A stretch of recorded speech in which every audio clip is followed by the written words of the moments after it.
नमस्कार, मैं निशी भाटिया और आप देख रहे हैं एएमवी नेटवर्क। चलिए बुलेटिन की शुरुआत करते हैं कुछ अहम खबरों के साथ।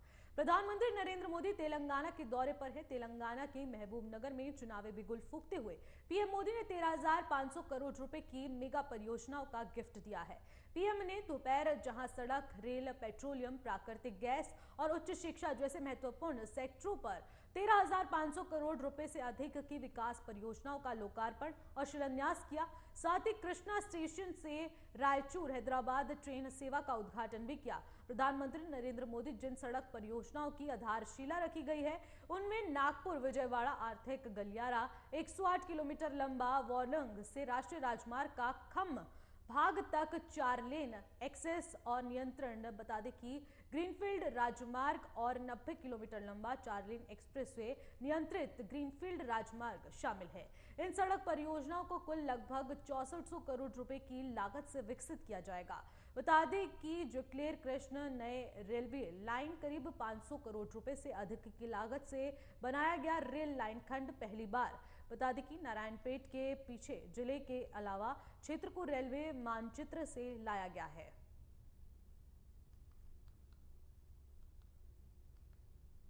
कॉरिडोर के जरिए तेलंगाना, आंध्र प्रदेश और महाराष्ट्र में आवाजाही बहुत आसान होने वाली है। इसके कारण इन तीनों राज्यों में ट्रेड, टूरिज्म और इंडस्ट्री को भी काफी बढ़ावा मिलेगा। इस कॉरिडोर में कुछ महत्वपूर्ण इकोनॉमिक हब्स इसकी पहचान की गई है। इसमें एक special economic zone, 5 mega food park, 4 fishing sea food cluster, 3 pharma and medical cluster और एक टेक्सटाइल क्लस्टर भी होगा। एक और बड़ी घोषणा करने जा रहा हूं। भारत सरकार मुलुगु जिले में एक सेंट्रल ट्राइबल यूनिवर्सिटी की स्थापना करने जा रहा है।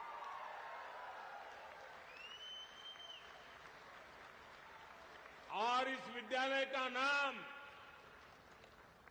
पूजनीय आदिवासी देवियां समक्का सारक्का के नाम पर रखा जाएगा।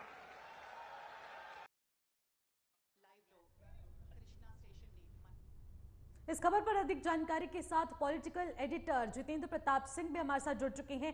जितेंद्र, जिस तरीके से हम लोग देख पा रहे हैं तेलंगाना में प्रधानमंत्री मौजूद हैं इस वक्त और इसके अलावा उन्होंने 13,500 करोड़ रुपए की परियोजनाओं का शिलान्यास किया है, तो इन 13,500 करोड़ की योजनाओं में कौन कौन सी अहम वो योजनाएं होने वाली है? लेकिन इसी आज प्रधानमंत्री नरेंद्र मोदी अपने कई सारे दौरे कर रहे हैं, लेकिन उसमें सबसे जो महत्वपूर्ण उनका दौरा है वो तेलंगाना का है, जहां पर वो महबूबनगर में एक विशाल रैली को उन्होंने संबोधित किया और साथ ही साथ जो है 13,500 करोड़ रुपए की उन्होंने परियोजनाओं की जो है वो सौगात तेलंगाना को दी है। उसमें से कई सारे जो है परियोजनाएं केंद्र सरकार की ओर से शुरू की जाएगी, जिसमें इंफ्रास्ट्रक्चर को लेकर के नेशनल हाईवे को पैसे जो है दिए गए हैं, जिसमें लगभग 98 किलोमीटर जो है 4 लेन नेशनल हाईवे का निर्माण किया जाएगा। इसके अलावा 500 करोड़ रुपया रेलवे के डेवलपमेंट और विकास के लिए दिया गया, ताकि वहां पर रेलवे के पटरियों का चौड़ीकरण और उसमें जो है वृद्धि की जा सके, ताकि उस पर जो है सुपर फास्ट ट्रेन और इसके अलावे और भी जो है लेटेस्ट ट्रेन उसके ऊपर चलाई जा सके। इसके अलावे ट्राइबल सेंट्रल यूनिवर्सिटी की भी आधारशिला रखने की बात जो है प्रधानमंत्री ने अपने इस संबोधन में कहा है कि केंद्र सरकार की ओर से एक राष्ट्रीय ट्राइबल विश्वविद्यालय की शुरुआत की जाएगी, जिसके लिए उन्होंने 900 करोड़ रुपए की जो है वो राशि रखी है। इस प्रकार से कुल 13,500 करोड़ की धनराशि में अलग अलग तरह के योजनाओं को लेकर के सरकार ने जो है इसकी घोषणा की है, जो कि एक महत्वपूर्ण घोषणा है, जिसका सीधा लाभ जो है बीजेपी को चुनाव में भी मिल सकता है। और साथ ही साथ सबसे महत्वपूर्ण बात इसमें यह है कि उन्होंने आदिवासी समाज को फोकस किया है, क्योंकि तेलंगाना के अंदर में एक बहुत बड़ा आदिवासी वर्ग है, वो तेलंगाना के अंदर में रहता है। और सरकार चाहती है कि ऐसे समाज के जो निचले तबके के जो लोग हैं, जिनका आर्थिक सामाजिक उत्थान अब तक नहीं हो पाया है, उनको समाज के मुख्य धारा में लाया जा सके। इसलिए सरकार ने जो है एक केंद्रीय विश्वविद्यालय की स्थापना करने की जो है वहां पर बात कही है, जिससे आदिवासी समाज के लोगों का वहां पर कल्याण हो सकेगा। साथ साथ पीएम ने इस बात का भी जिक्र किया है कि उस विश्वविद्यालय का नाम जो है वो आदिवासी समाज की जो एक बहुत ही क्रांतिकारी और जो विदुषी जो महिला थी, उनके नाम पर जो है उस विश्वविद्यालय का नाम जो है वो रखा जाएगा, क्योंकि उनका जो है योगदान आदिवासी समाज के विकास और उत्थान में सबसे महत्वपूर्ण रहा है तेलंगाना और देश के अन्य क्षेत्रों में। क्या ये सिर्फ जो विपक्ष सवाल खड़े कर रहा था ओबीसी आरक्षण को लेकर, तमाम बातें कर रहा था, इसी को लेकर ये ट्राइबल यूनिवर्सिटी खोलने का ऐलान किया गया है, या फिर इससे पहले से ही इसकी परियोजना तैयार की गई थी? देखिए, इसको लेकर के लंबे समय से केंद्र सरकार जो है अपनी योजना बना रही थी, लेकिन राज्य सरकार की ओर से जमीन नहीं मिलने की बात जो है वो सामने आ रही थी। इसके वजह से ये पूरा प्रोजेक्ट जो है वो लटका हुआ था और उसके ऊपर सरकार कोई घोषणा नहीं कर पा रही थी। लेकिन जब आज पीएम मोदी तेलंगाना पहुंचे और उन्हें उसके लिए एक स्पेसिफिक धन राशि जो है जब उन्होंने अलॉट करने की बात कही, तो अब लगभग जो है अब ये संभावना वहां पर दिख रही है कि बहुत जल्द वहां पे एक राष्ट्रीय जो है वो आदिवासी समाज के लिए जो विश्वविद्यालय होगा, जो सेंट्रल ट्राइबल यूनिवर्सिटी होगा, उसकी स्थापना हो सकेगी। लेकिन जहां तक बात है विपक्ष के द्वारा ओबीसी समाज को लेकर के सवाल उठा, तो ये मुद्दा अलग है, क्योंकि जो ओबीसी वर्ग हो, जो एससी एसटी जो वर्ग होता है, उस कैटेगरी से में जो है वो ट्राइबल जो जनजातीय समुदाय जो है वो आता है, और उसके लिए स्पेसिफिक अलग से ऑलरेडी संविधान के अंदर में भी और इसके अलावा केंद्र सरकार के आरक्षण में भी और राज्य सरकार के आरक्षण में उनके लिए प्रावधान किया गया है। इसलिए ओबीसी का मुद्दा इस विषय से नहीं जुड़ा हुआ है, लेकिन कहीं ना कहीं जो आदिवासी समाज के लिए और एससी एसटी वर्ग के लिए एक बहुत बड़ी सौगात है, जिसकी घोषणा प्रधानमंत्री नरेंद्र मोदी ने अपने चुनावी रैली के माध्यम से की है। ठीक है, बहुत बहुत शुक्रिया जितेंद्र तमाम जानकारी के लिए। और इसी के साथ जो तरीके से अभी जितेंद्र प्रताप सिंह जो कि हमारे पॉलिटिकल एडिटर हैं, उनसे हमने बातचीत की है और उन 13,500 करोड़ रुपए की लागत से बनी ये परियोजनाएं सीधे जनता तक पहुंचने वाली है। चलिए अब अगली खबर का रुख करते हैं। विदेश मंत्री एस जयशंकर का अब बड़ा बयान सामने आया है, जो भारत और अमेरिका के रिश्तों को आगामी दिनों में और भी मजबूत करेगा। उन्होंने कहा कि भारत और अमेरिका के संबंध अब तक के उच्चतम स्तर पर है और प्रधानमंत्री नरेंद्र मोदी के नेतृत्व वाली सरकार उन्हें एक अलग ही स्तर पर लेकर जाएगी। ये द्विपक्षीय संबंध चंद्रयान की तरह चांद पर है और उससे भी परे पहुंचेगा। भारतीय दूतावास की ओर से आयोजित सेलिब्रेटिंग कलर्स ऑफ फ्रेंडशिप कार्यक्रम के तहत भारत के विदेश मंत्री ने ये बात कही है। The role, responsibility, contribution of the community to this relationship. तो आपको बता दें, चांद के पार जाएगी दोनों देशों की दोस्ती। इसको लेकर एस जयशंकर का यह बड़ा बयान सामने आया। उन्होंने कहा है कि भारत और अमेरिका के रिश्ते अब और भी ज्यादा गहरे होते जा रहे हैं और इन संबंधों को और भी आगे ले जाया जाएगा। जिस तरीके से चंद्रयान चांद पे पहुंचा और ये दोस्ती चांद से भी परे है, इसको लेकर तमाम बातें कही गई हैं। वॉशिंगटन से ये बड़ा बयान सामने आया है, जहां पर एस जयशंकर द्वारा तमाम बातें कही गई हैं। इस साल नवंबर दिसंबर में जिन 5 राज्यों में विधानसभा चुनाव की तैयारी चल रही है, उनमें राजस्थान भी शामिल है। हालांकि चुनाव आयोग की तरफ से अभी मतदान की तारीख का ऐलान नहीं किया गया है। राजस्थान विधानसभा चुनाव की तैयारी का जायजा लेने के लिए चुनाव आयोग की टीम की ओर से बड़ा बयान सामने आया है।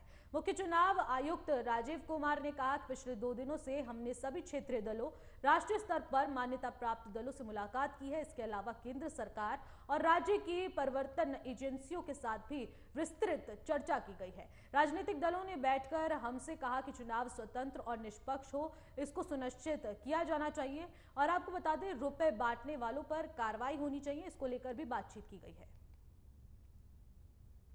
तो आपको बता दें, राजस्थान विधानसभा चुनाव की तैयारी अब जोरों पर है। नवंबर दिसंबर में कई विधानसभाओं पर चुनाव होने और उसमें राजस्थान भी शामिल है। राजस्थान विधानसभा चुनाव को लेकर चुनाव आयोग की टीम ने क्षेत्रीय दलों से भी बातचीत की है और इसके अलावा जो वहां की लोकल पार्टीज है उनसे मुलाकात करी है, विस्तृत जानकारी ली है। इस दौरान क्षेत्रीय दलों ने तमाम बातें कही है कि चुनाव में किसी तरीके से पैसे बांटने वालों पर कार्रवाई की जानी चाहिए, अवैध शराब बांटनों पर कार्रवाई होनी चाहिए। इसके अलावा राजस्थान विधानसभा चुनाव अब एक अहम भूमिका निभाने वाला है, क्योंकि राजस्थान चुनाव अब एक ऐसी चुनावी जगह हो चुका है, ऐसा चुनावी राज्य हो चुका है जहां पर सबकी निगाह टिकी हुई है। आपसे ये अनुरोध भी है निर्वाचन आयोग का और आपसे ये अपेक्षा भी है। हमारा प्रयास है कि वरिष्ठ नागरिकों, दिव्यांगजन, महिलाओं, नए मतदाताओं सहित सभी मतदाता की अधिकतम भागीदारी सुनिश्चित हो and we deliver a meaningfully inclusive, transparent and inducement free election. तो आपके माध्यम से पुनः अनुरोध है, पधारो सा मतदान केंद्र पर आप सब वोटिंग करने जरूर आए। Friends, in last 2 days, we met all the political parties, national recognized political parties, and also had a detailed discussion with the enforcement agencies of the central government and the state government. Thereafter, had a review with the DMs, SPs, IGs, DIGs, commissioners, and also thereafter with the chief secretary, DGs, and all the senior officers of the state government.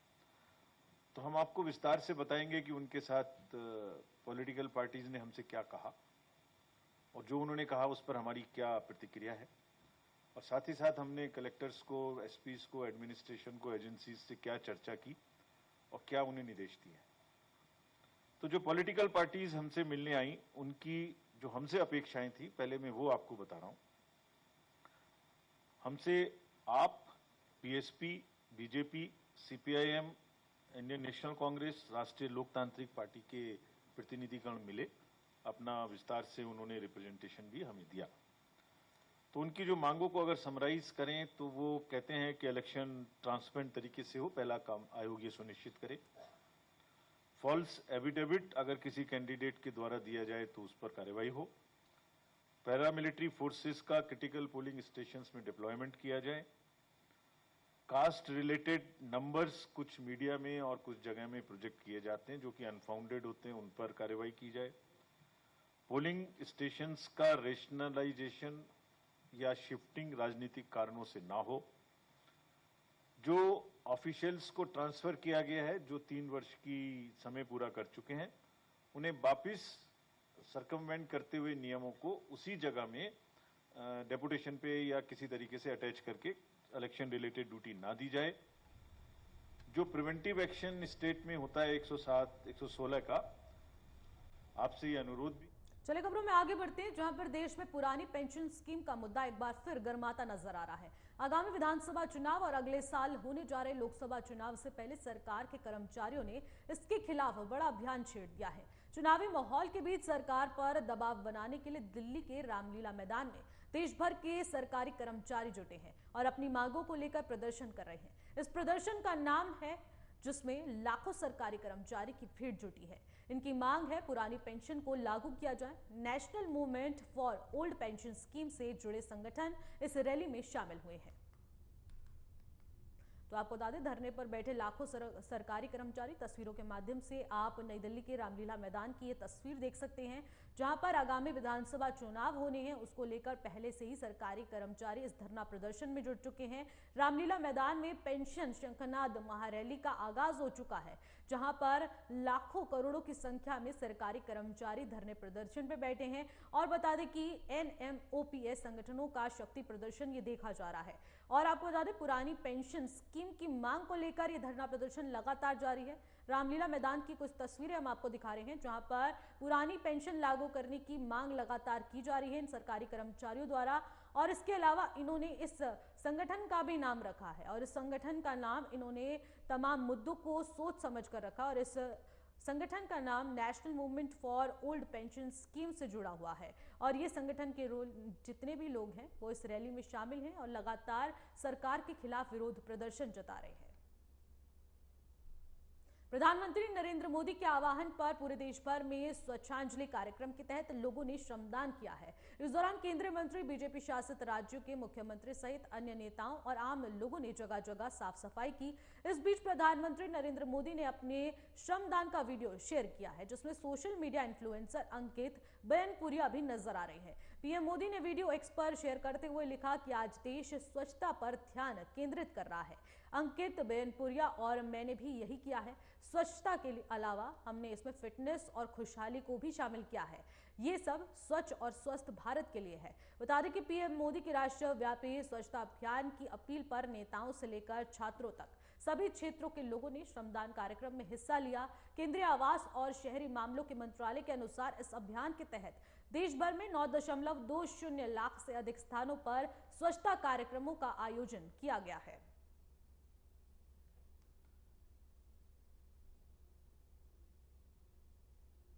में गांवों में कैसा है लोगों का स्वच्छता में विश्वास कैसा है? अब थोड़ा सा ज्यादा ध्यान दे रहे हैं मूड बना स्वच्छता की तरफ।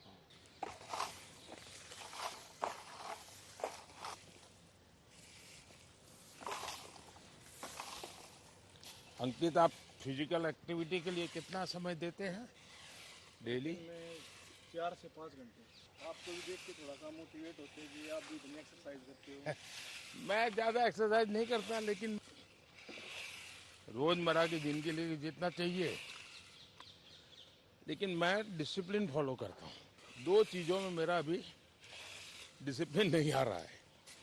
एक, खाने का टाइमिंग, और दूसरा, सोने के लिए थोड़ा मुझे समय देना चाहिए, वो मैं दे नहीं पा रहा हूँ।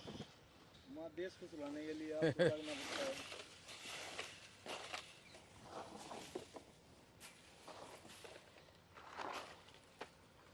आपने ये जो सोशल मीडिया का कैसे पॉजिटिव उपयोग होता है, ये परफेक्ट एग्जाम्पल आपने दिया है। और मैंने देखा है कि आपके कारण काफी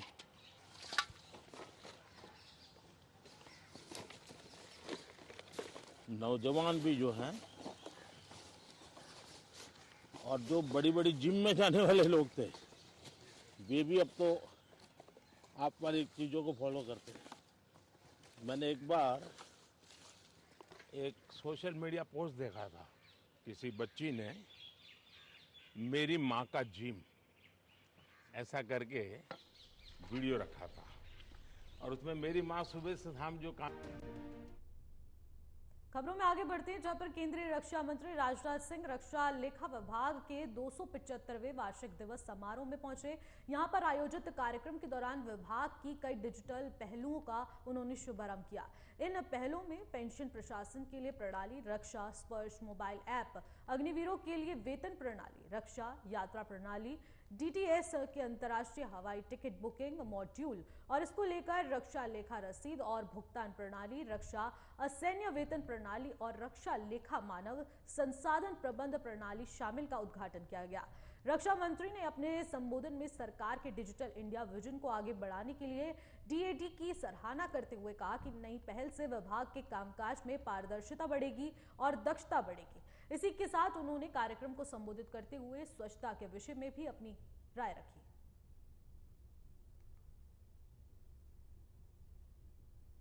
आप लोगों को एक बात के लिए और मैं बधाई देना चाहता हूं। अभी मैं सीजीडीए ऑफिस की साफ सफाई का जायजा ले रहा था, और मैं ये कहूं कि काफी हद तक यहां पर अच्छी खासी सफाई हमको देखने को मिली है। इसके लिए भी मैं आप सबको अपनी तरफ से बधाई देता हूं। सफाई स्वच्छता का जहां तक प्रश्न है, वह सब आप सभी अच्छी तरह जानते हैं। किसी भी व्यक्ति, समाज हो, संस्था हो अथवा राष्ट्र, इनके लिए इसका क्या महत्वपूर्ण स्थान होता है, ये मुझे बहुत अधिक बतलाने की। देश में जिहादियों का आतंक थमने का नाम नहीं ले रहा है। जिहादी लगातार धर्म की आड़ में लगातार बेटियों को अपना शिकार बना रहे हैं। कभी दहेज तो कभी हलाला के नाम पर महिलाओं को प्रताड़ित किया जा रहा है। अब ऐसा ही एक मामला यूपी के मुरादाबाद से सामने आया है, जहां पर हलाला के नाम पर एक महिला के साथ जेठ और नंदोई ने दुष्कर्म की वारदात को अंजाम दिया। पीड़िता की ओर से दी गई शिकायत के दौरान बताया गया है कि उसे दहेज के लिए प्रताड़ित किया जाने लगा और आखिरकार जुलाई के महीने में उसके पति ने उसे तलाक देकर घर से निकाल दिया।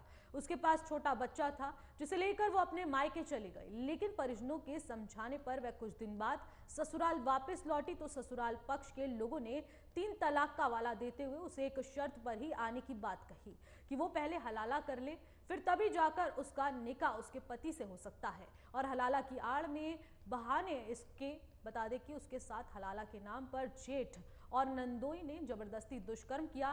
पुलिस ने इस मामले में पति सहित कुल 8 लोगों के खिलाफ मुकदमा दर्ज कर लिया है और आगे की कार्रवाई शुरू कर दी है।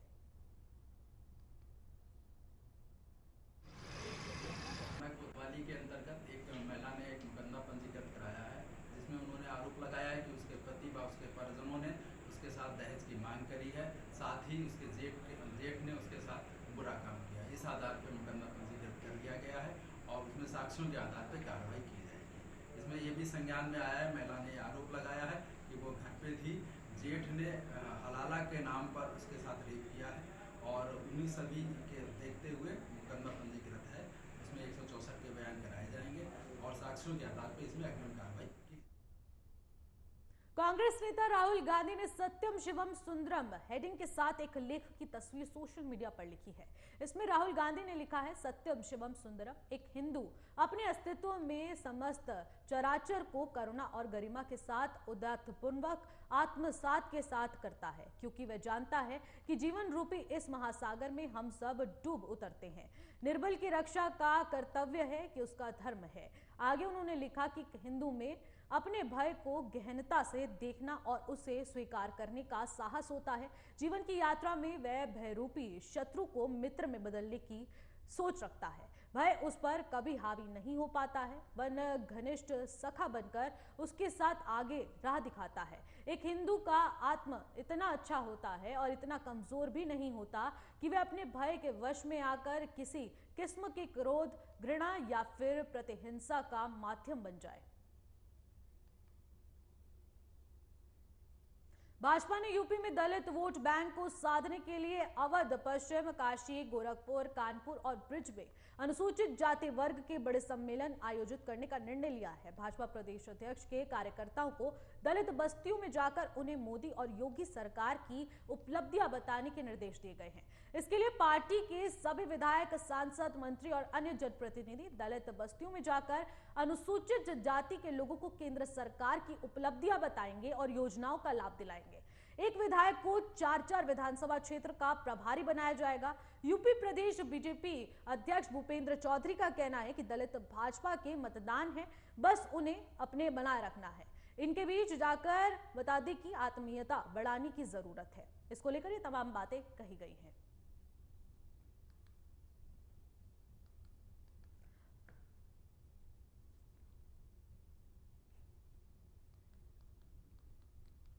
तो आपको बता दें, लोकसभा चुनाव के लिए बीजेपी ने एक नई रणनीति बनाई है, जहां पर वो बता दें कि दलित मतदाताओं से उन्हें लुभाने की कोशिश करेगी। आपको बता दें, इसको लेकर उन्होंने जगह जगह जाकर अपनी योजनाओं, अपनी उपलब्धियों को बताने का यह निर्णय लिया है। फिलहाल इन खबरों में बस इतना ही। देश और दुनिया की तमाम बड़ी खबरों के लिए देखते रहेगा एएमवी नेटवर्क।